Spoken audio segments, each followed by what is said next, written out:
it's 85 degrees out. Which for up here in the North Country, that is like 120 degrees for most of the rest of the country. Okay? So I'm dying here, okay? I mean, I'm sweating just standing here. I'm lucky that I got some AC, but unfortunately it's on the fridge, so that doesn't help my situation anymore either. So what am I doing? I'm going to do a review in a very claustrophobic style room that is extremely hot, which probably increases the temperature to about 90, which, you know, is probably a good temperature for just about most of the country, but up here, again, that's like 120 degrees. So I'm pretty much dying, so I'm doing this video from here down so that you can't see the fact that I'm basically not wearing any pants. So, with that in mind, enjoy the video.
Hello YouTube, it is Adam Rice from Adam Rice, and welcome to the very first ever Kaiju edition to my film review list. Now today, I'm going to be talking about an extremely kind of controversial Kaiju movie, one that I personally like a lot. And Gorzard and I did a chat, which he still needs to upload. So if you watch this, please upload it, because it's a very good chat. Anyways, I digress. Of our top 15 favorite Kaiju films. And this film is on the list. So today I'm going to be talking about, if you can't judge by the title, Monster from Prehistoric Planet, which is a lot of people think it's controversial because it's kind of a satire on the Japanese Kaiju genre, which we all know that, especially like guys like me, we absolutely love that genre. It's kind of controversial as well because it's basically a remake of Gorgo, in case you didn't know that. Which I will be completely honest, I saw this film first. In fact, the way how I discovered Gorgo was not through MST3K like a lot of people. It was actually because of a DVD that I had with Gamera vs. Jiger on it, and as a special feature it included Monster from a Prehistoric Planet. And I was reading the information on the back of it, and I discovered that it said on the info that it was a remake of the 1961 British film Gorgo. Now, I've stated several times before, and not just Gorzard's chat, but throughout other places, that I do prefer this film over Gorgo, which many people want to tear my head off for. Which I don't really understand why, because we're all entitled to our opinions. Of course, my opinion's better than all of yours. I really want to explain as to why. Now, this is going to be something new. Instead of talking about what I like about the film first, I'm actually going to talk about what I dislike about the film, and get that out of the way. Because I really want to make sure that why I like this movie is conveyed last. So you understand that I don't think this movie is perfect. By any stretch of the imagination, I do not think this movie is perfect at all. It definitely has its major flaws. But I do still prefer this over Gorgo. And I will explain as to why throughout this entire video, and I hope that I can at least make people understand as to why I like Monster from a Prehistoric Planet, aka Gappa the Triumphant Monster, over Gorgo. And not that I'm knocking Gorgo, because, let's face it, that's a pretty good giant monster movie too, it's just I prefer this one over it. And so let's start off. So again, I'm going to start off with the bad first. And let me tell you, what's bad in this movie is pretty goddamn bad. The thing that sticks out the most is the human characters. They are so goddamn boring. Boring doesn't even put them politely. I stated in War of the Gargantuas that the human characters aren't very interesting in that movie either. But at least we had a couple of decent characters, such as the girl who knows the brown gargantua. She is a genuinely interesting character. Of course, none of the other ones really are, except the general, because he's badass, but of course she's an interesting character. In this movie, there isn't any interesting characters. They're all boring as all hell.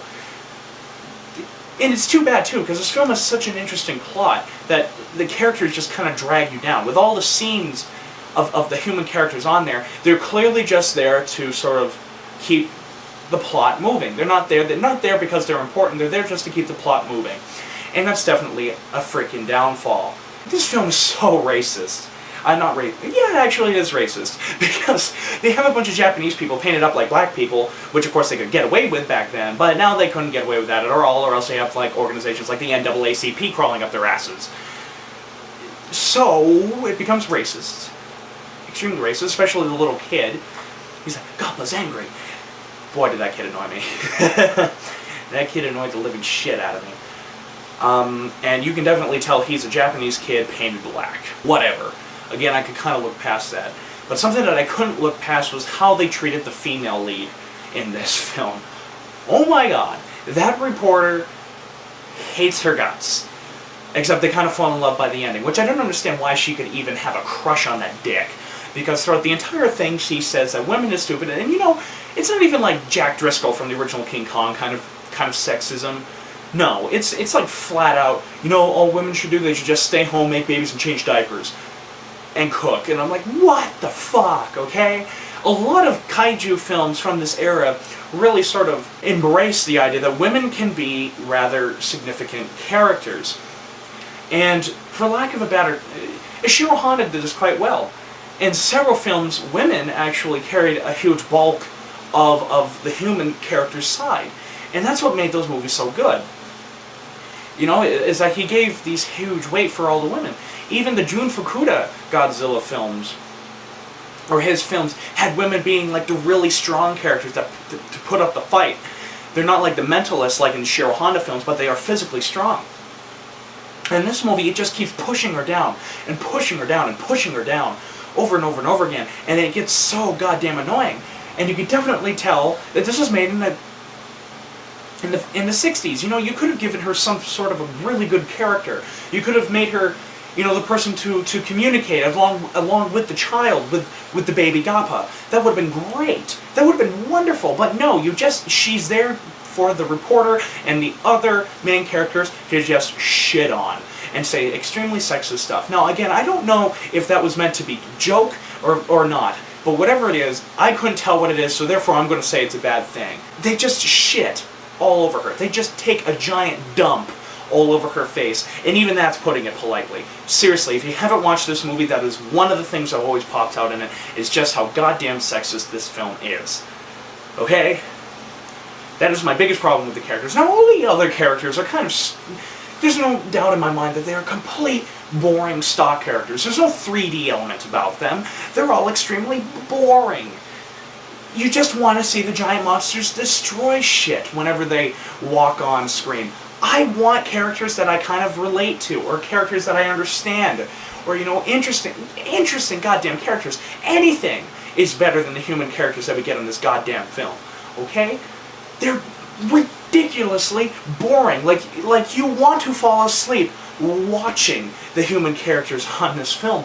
And that's bad, okay? Because that makes you want to see the monsters more and more. Which, again, that's fine. You can want to see the giant monsters. Hell, they're called a kaiju film for a reason. But, you know, one thing that Ishiro Honda did quite well was that he was able to mix us wanting to see the giant monsters and us being interested with the human characters so goddamn well that we enjoyed the entire film. Several of the, especially the first half of the film, where we have nothing but these human characters, you are so bored, you have a hard time staying awake, watching them. And I can't really say that it's definitely the writing, because the actors that played them are pretty good Japanese actors. And I've heard the original Japanese dialogue in the scenes, and they're not bad actors. They don't act bad. They're doing what they can with what they've got. But the writing is so pathetic when it comes to the characters that they cannot do anything with it. And that's a major, major downfall. There is only one good character in this, and he's not even really good character. He's just fun to watch because he is so goddamn over the top. And that is the evil, greedy businessman. He is so over the top. We always need to have that over the top villain in here. And another thing that I really like about him too, and this makes him kind of interesting, even though, is that at the beginning he's just money, money, money, money, money, me, money, money, money, money, money. Give me my goddamn money. But by the end, he sees what he's done to the Gappa. And so by the end, he's like, oh man, I'm sorry. This is horrible. What have I done? And it shows that he is indeed a human being. Here's the downfall.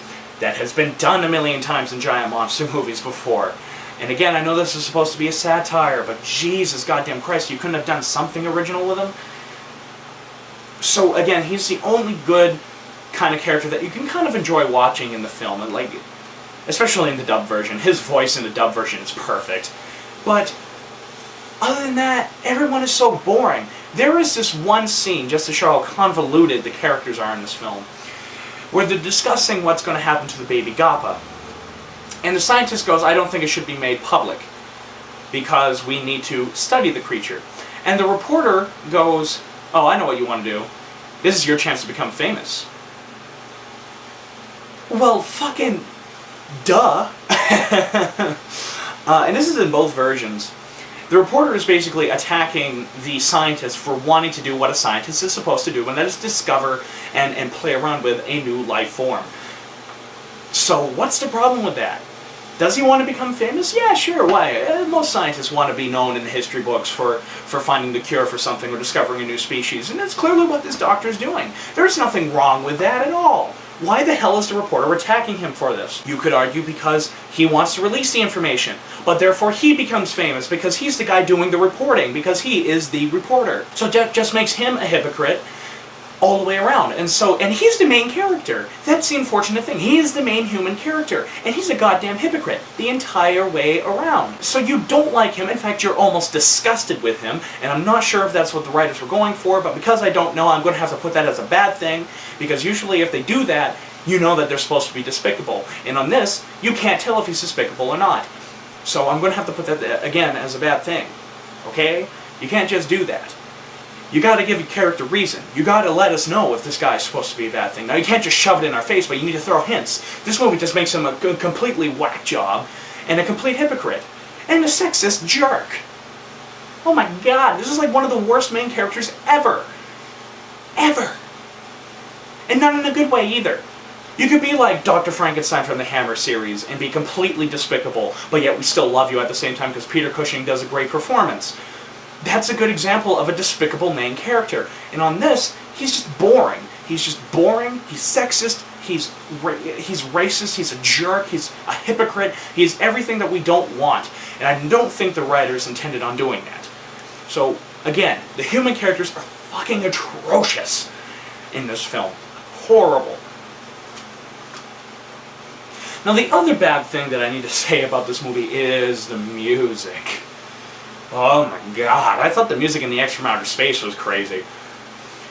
This music is very jazz style, and if you watch the original Japanese version, again, there isn't much I can say about the music. But if you watch the original Japanese version, there is a theme song at the beginning of it. And God knows I love theme songs at the beginning of Kaiju films. Except this one. It's so bad. I think it actually it tops the X from Outer Space in terms of badness. And the music is really, it feels very improvised throughout the entire film. Very much like most of the Showa Gamera films, with the exception of Gamera vs. Barugon. It's very improvised, very lackluster at best, very sort of ambiance in terms of its style of music. Like, if you just listen to it on your own, it wouldn't sound good. But if you watch it in a movie, it's okay, it adds some background noise. Which again, works. But, you know, considering that you have films to go up against that have been scored by Akira Ifukube and Masaru Sato, that's a downfall. You know, this music has, to be honest, very lackluster music. Now, of course, there are exceptions to that. This film has a very good Baby Gappa theme. Whenever Gappa is communicating with the little children, there's this sort of flute music playing. That's actually pretty good. I like that. It's very toned down, and it's very peaceful to show again that the monster. Oh, I'll get that into the characters of the monsters a little later. I need a drink.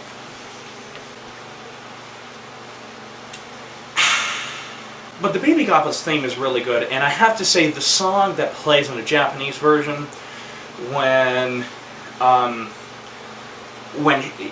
the Baby Gappa is reunited with his parents and they fly away, that's pretty good too. It's sort of, it makes you feel good. It makes you feel happy. And again, those are some tracks that are pretty good. And of course, I have to give them props for that. You know, I have to give them props for that because they at least made something that, you know, made me smile. And that's something that a lot of kaiju films are missing, which is another reason why, when I'm about to get to the good in a little bit, is why I like this movie so much. So yeah, those few scenes, the music is really good and entertaining to listen to, and it's very peaceful, and it makes you feel good about yourself in those few scenes, but everything else. In fact, something that I do like, now I guess that I can kind of diverge into the good, something that I did kind of like is that when the music wasn't playing, it worked very well. Like when the Gappas are attacking the city, well, they're not even really attacking the city, but they're in the city, there's no music. All you hear is the sirens going off, all you hear are the tanks moving up the streets, and all you hear is the people fleeing. That's cool, that adds atmosphere. I like that, that was cool, and that was a good decision by the director not to put music in the scene. And I do applaud again for that. Again, almost a lack of music, you know. I'm glad that it didn't just stick like Gamera, or like the Giant Monster Gamera, the very first Gamera film, random, horrible, improvised sounding music where Gamera is destroying the city. No, I'm glad that they left it out when the Gappas are. Now, the first thing I want to talk about when it comes to the good in the film are the visual effects. Now, this is done by Nikatsu, who is known for their horrible B gangster movies. So this is a bit of a gamble for them, because of course this is when the kaiju genre was huge in Japan, okay? And so this is their first kaiju, I think this was your first kaiju film. If not, this was their first huge-scale kaiju film. And so this is a huge risk. A very huge risk. And I think they did extremely well. The visual effects are done and directed by Akira Watanabe, who Akira Watanabe worked very close with Eiji Tsuburaya. From the original Godzilla, I think through Mothra vs. Godzilla. You know, he worked on those films. And you can definitely tell that he worked with Eiji Tsuburaya because in the Gamera movies, let's face it, the miniatures, with the exception of Gamera vs. Barugon, are pretty bad. They're rather lackluster at best. In this movie, they're actually really good. They actually look like buildings, and I think a lot of that has to do with the lighting of the scene, because like when the Gappas arrive in the city, it's very dark, and I think that hides a lot of the phoniness, and it also adds atmosphere to the scenes. Like the tank scenes are good. There's plenty of explosions. There's tracers going around everywhere. It's great, you know, especially when the tanks are going up against Gappa. Those are really fun to see. Especially all the tracers. You got tons of explosions going off. That's all really fun to watch. You know, that's one reason why we love the kaiju movies so much, because there's always explosions, there's always people dying. God, we're fucked up. Of course, again, there are some exceptions. Of course, again, there are some exceptions to that. There are some horrible double projection scenes where you can clearly see through the Gappas. But I could look past that, because again, this is a very sort of low-budget kaiju film. Even for then, this is an extremely low-budget kaiju film. I think the Gappa breath, or whatever, basically it was an imitation of Godzilla's. I think that looked fine. I mean, that was something that Nikatsu wasn't really known for, was their sort of optical effects like that, so I thought that was pretty good. Let's see, I think the jets look great, especially how the missiles launched. They're not just like kind of like in some of the Godzilla films. No, you actually see the missiles going off. That's what I really like that one, and especially the scene where the Gappas are in the lake and the military keeps firing at them. Those are some great missile launching scenes, and again, a lot of tracers, lots of explosions. It's a lot of fun to watch. And the miniatures are really good, especially when they're destroying the the oil refinery towards the end of the film. Really freaking good. Really, really, really good. Again, a lot of explosions, a lot of fire. Again, it's nighttime, so it hides a lot of the phoniness of those visual effects scenes. And the flames add sort of a very sort of ominous touch to it. So again, I think that was extremely great. I think those are some great visual effects. I think there are some great visual effects. Definitely better than half the goddamn Gamera movies out there. Or at least for the Showa era. Jesus Christ. So props again for this movie. And they also had a less budget. They had a smaller budget than the Gamera movies. So even more props to Akira Watanabe and his crew. The overall plot of the story is one of the things that I actually like the most about this film. Just, it's nothing that's been done a lot before, you know? I mean, they did it in Gorgo, but that was just about it. Where these humans capture the baby Gappa, bring him to Japan, the parents get pissed, come to Japan to get their baby back. That's interesting, you know? I think that hasn't really been done in a kaiju film before. Or at least to this extent. And it adds some more character to the giant monsters, which I'll get to in a little bit. But the overall plot, here's something I need to say. You don't really necessarily need really good characters in order to make a good plot. And one of the examples that I always go to for this is Tom Hanks in the Da Vinci Code. Let's face it, he is a rather two-dimensional character. But yet the plot is good. James Bond is another great example for you, Bill. Just for you.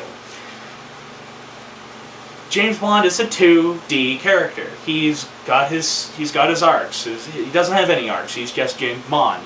But the plots are usually pretty good. But with this, what saves the movie are the monsters in the plot. And that's why I think the plot is extremely good.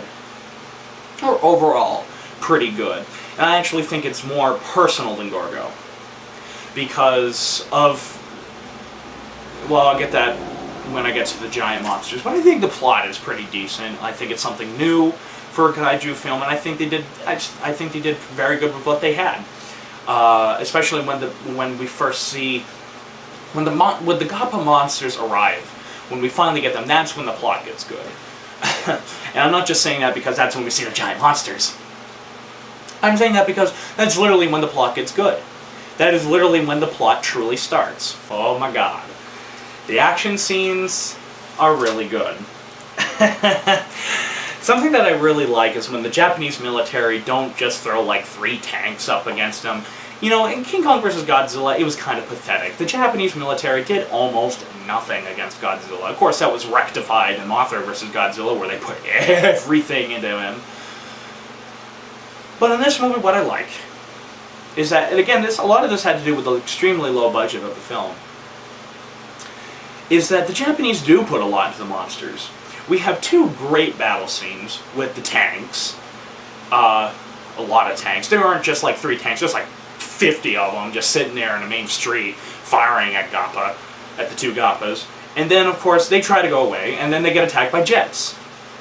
Oh my god. And there's not just like 3 jets fighting against them, there's like a million goddamn jets flying around everywhere. I like that. The Japanese clearly want to stop these giant monsters. I like that.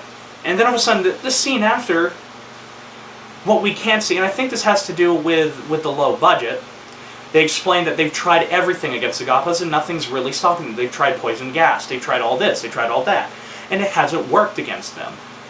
I like that, though we haven't seen it. Them speaking about it, it clearly taking place several days after the attacks. To me, it worked. Because just hearing them talk about it, it makes it clear that the Japanese military aren't just like, oh, giant monster, can't do anything. They're like, fuck, we gotta stop this thing. And I like that. I like that a lot. It almost pulled a War of the Worlds kind of thing. Where on the 1953 War of the Worlds, we had a lot of the narrator explaining all over the world, tanks, rockets, machine guns, nothing could destroy the saucers, or whatever. And you have that narrator explaining that, and you buy it. On this, you also buy it. And then, of course, we have the great... this is some great visual effects. Some of the best visual effects for a giant monster film out there, I think, in my personal opinion. a lot better than Gorgo, is when the new prototype missiles get fired off, which, if you listen to or read Godzilla and King Kong, The Battle of Earth Book 2, you'll understand that this scene, there's a scene in there where these missiles are used against Minla that is clearly reference to this film, or this scene from Monster from a Prehistoric Planet. So yeah, there. But I love that. I love that scene.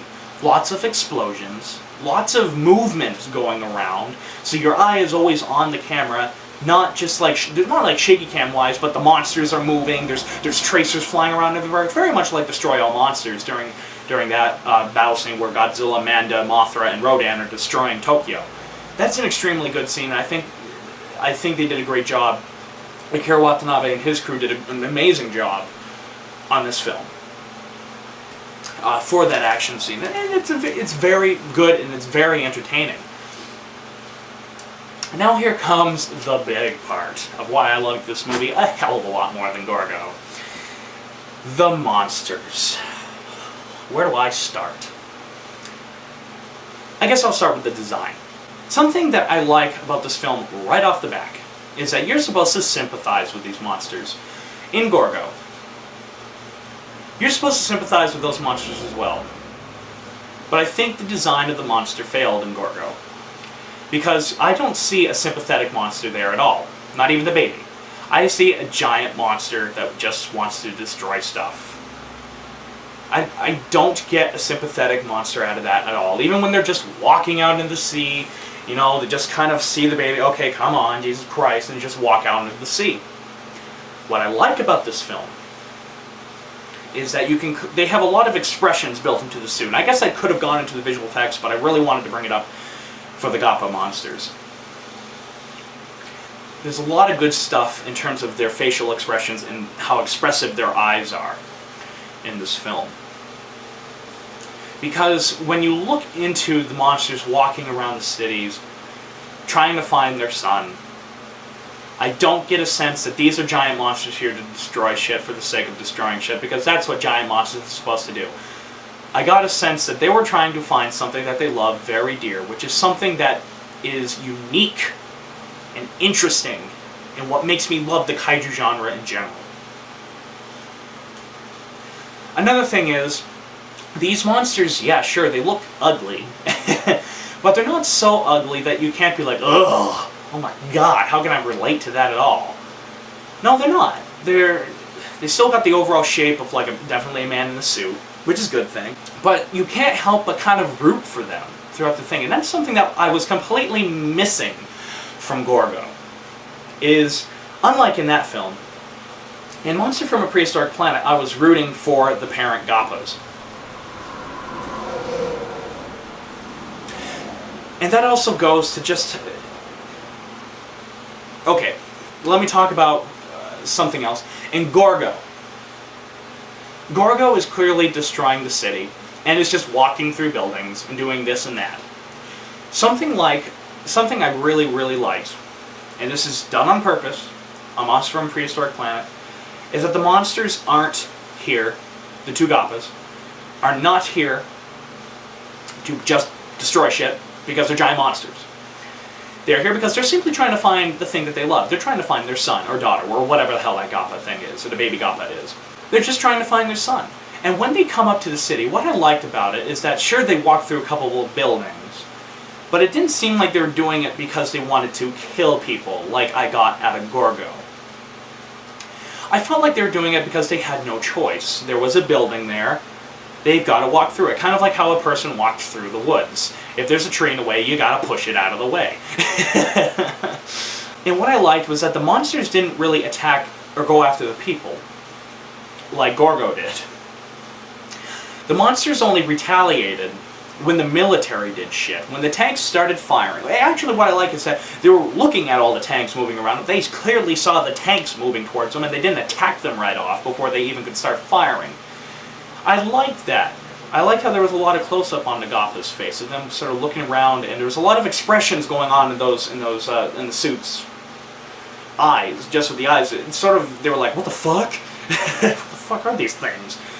I like that. I like that a lot. And it wasn't until the tanks started firing that suddenly the Gappas were like, whoa, man, what the fuck? And started doing what I think any animal would do, and that is defend itself. Again, something that I thought was completely missing from Gorgo. Again, sounds like I really hate the movie Gorgo. I really don't. It's just not my favorite. But, I like that. I like that a lot. And it wasn't just the monsters destroying shit. They were there because they're trying to find their goddamn son. That's all. And that's good character development for, and again, that's one of the reasons why I like the giant monster genre so much, or the kaiju genre so much. It's because they sort of take that famous Ishiro Honda quote too seriously. Monsters are born too big, too tall, or too strong. The Japanese really knew how to add character to their giant monsters. Of course, there are quite a few exceptions, but I think this is one of the movies where I think they got that really good balance of knowing that the kaiju were really the important characters, and not for the sake that they need to destroy stuff, but because they were really the center point of the story. And you feel bad for the baby too. The baby is completely ripped out of its norm, kind of like Kong, and just studied, and he has like this thing stuck on his head. He's clearly not happy, and he starts flipping shit. And I love that connection he has with the native boy.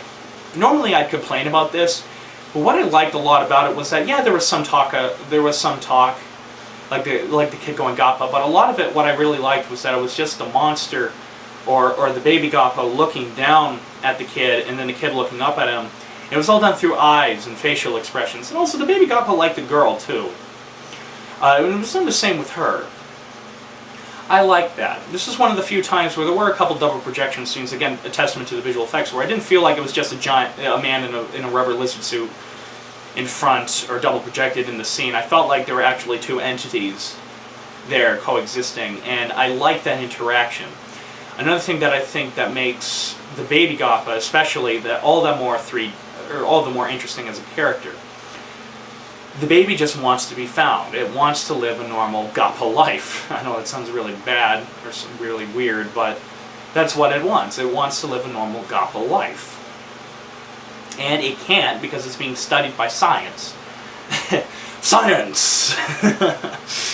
But it's what I like about the baby Gappa. And the parent Gappas, another thing that I really like is that they made sure that they didn't just look identical, the two monsters. They made sure there was a difference between the two sexes. The male one had the huge horn, or had the very, very triangular, rough-looking horn on its head. The female had the rounder one, the smaller one.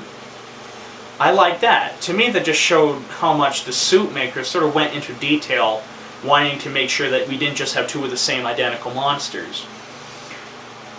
Which actually, if they did that, I probably wouldn't have liked this movie as much.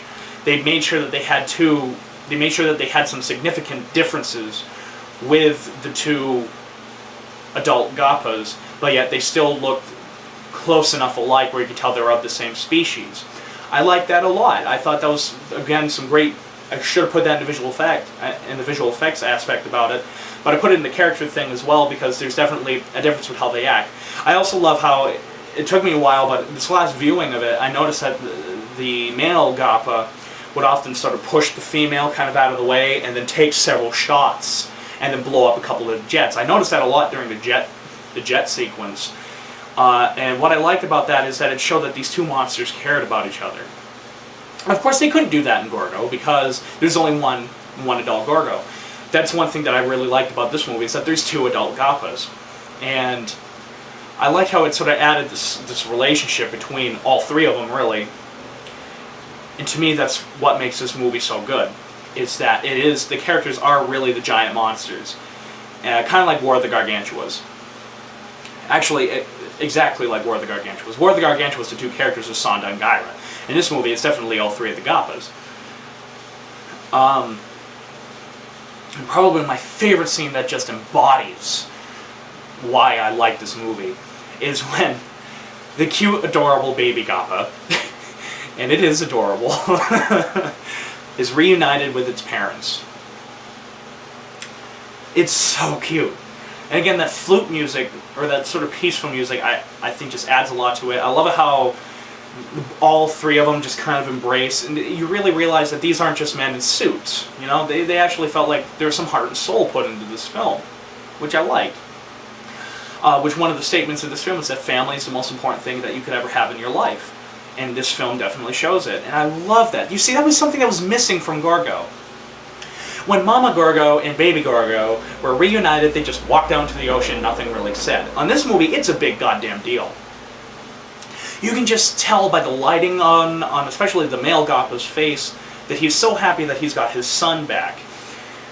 And the epitome of that is when the Baby Gappa flies for the first time, which is a really adorable, slightly corny scene, but I can get past that. It was really kind of cute. And they're flying around, and it's just this one shot of the father Gappa just watching them. And you can just look, his expressions are no longer anger, like, I gotta find my son. It's now, I got my son back, and look, he's all grown up. And look, he's growing up. I love that. That's so good, you know? It's something that a lot of Japanese kaiju films have, that a lot of, you know, regular giant monster movies, especially like made in the United States and Britain, lack. Is that they lack characters in their monsters. This movie, the monsters are the characters, and that's what's so good. So goddamn good. And, you know, again, I just love how the scene wasn't just sort of like, oh, look, we have 5 minutes left to make this film 90 minutes. Okay, we gotta do this. No, they clearly made sure that this is a huge scene in the film, and they succeeded at it. And so, yeah, that's why I like, that's really why I like Monster from a Prehistoric Planet as much as I do. Is it a perfect movie? God fucking way, no. No. But is it a good movie? Yes. Would I recommend it to people that are not giant monster fans, science fiction fans, or kaiju fans? God damn no. But if you are a fan of the kaiju genre and you haven't seen it yet, sorry for spoiling the living shit out of it. But seriously, give it a watch. I'm pretty sure most of you guys have already seen it anyways. It is. I think it's a very good movie. I like it a hell of a lot more than Gorgo. For the reasons that I just explained. And I hope that kind of answers some of your questions as to why I like this movie more than Gorgo. Again, you don't need to agree with me. In fact, it'd be fun if you're not agreeing with me. Just leave a comment, explain why, whatever. You know, I really enjoy this movie.